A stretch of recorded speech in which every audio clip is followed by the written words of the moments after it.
السلام علیکم ورحمۃ اللہ وبرکاتہ۔ ناظرین، امید کرتا ہوں کہ آپ حضرات خیریت سے ہوں گے۔ جی ناظرین، آج کی اس ویڈیو کا ٹاپک ہمارا ہونے والا ہے موت کا ڈر۔ ناظرین، موت کیا ہے اور اس کا ڈر ہمارے دلوں میں کب پیدا ہوتا ہے؟ ایک بار کا واقعہ ہے کہ ایک اللہ والے کی بارگاہ میں ایک شخص حاضر ہوا اور اس نے عرض کی، اے بابا جان، مجھے جو ہے موت سے بہت ڈر لگتا ہے۔ تو آپ نے جواباً اس کو ارشاد فرمایا، اے شخص، تو جو ہے صدقہ کیا کر۔ کیا اس صدقے سے موت کا ڈر ہمارے دل سے دور ہو سکتا ہے؟ اور آخر یہ موت کا ڈر ہمارے دل میں کب پیدا ہوتا ہے اور کیوں پیدا ہوتا ہے؟ جی ناظرین، آج کی ہم ویڈیو میں یہ سب جاننے والے ہیں۔ ہم آپ کی خدمت میں حاضر ہوئے ہیں ایک بہت خوبصورت ویڈیو کے ساتھ۔ حضرت علامہ پیر اجمل قادری صاحب قبلہ کا بہت اچھا ویڈیو لے کر آپ کی خدمت میں حاضر ہوئے ہیں۔ شروع سے لے کر آخر تک بنے رہیں، اور اگر ویڈیو پسند آئے تو ویڈیو کو لائک کر دینا اینڈ چینل کو سبسکرائب کر دینا، اور ہاں، ثواب کی نیت سے ویڈیو کو آگے ضرور شیئر کر دینا۔ سید میر عبد الواحد بالگرامی کے پاس ایک نوجوان آیا تو اس نے آ کر کے عرض کی کہ حضور، میں جوان ہوں تو جب سے سنا نا مر جانا ہے، قبر میں جانا ہے، جنازہ دیکھا ہے، قبر میں بندے کو اترتے دے، مجھے موت سے بڑا ڈر لگتا ہے۔ کوئی وظیفہ بتائیں یا مجھے کوئی نصیحت کریں۔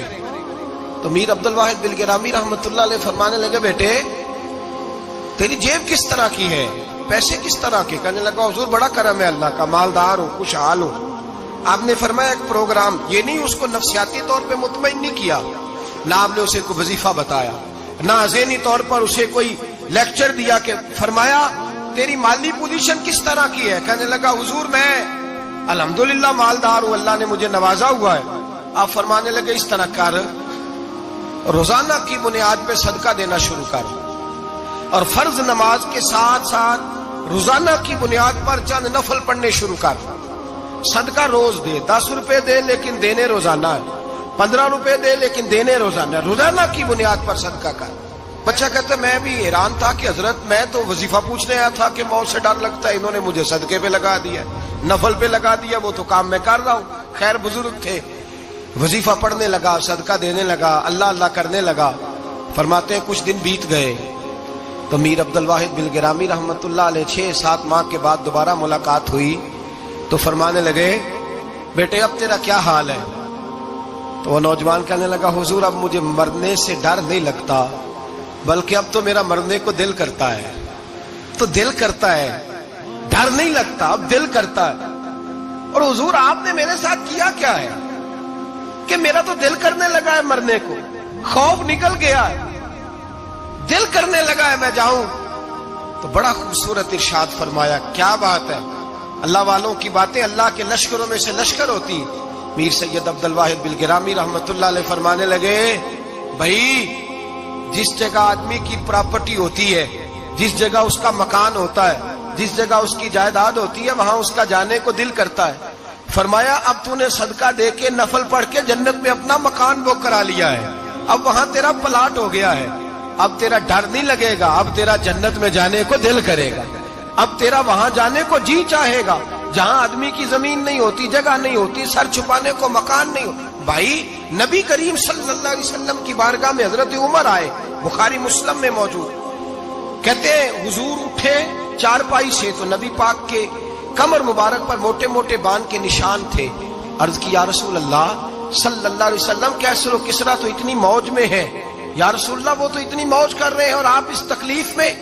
تو محبوب نے فرمایا، عمر کیا تم یہ پسند نہیں کرتے کہ وہ دنیا میں موج کر لے اور اللہ آخرت کی ساری عزتیں ہمیں ہی عطا فرما دے؟ فرمایا میں تمہاری دنیا سے کچھ لینے نہیں آیا، میں تو بطور مسافر یہاں وقت گزار کے پیغام الہی دینے آیا۔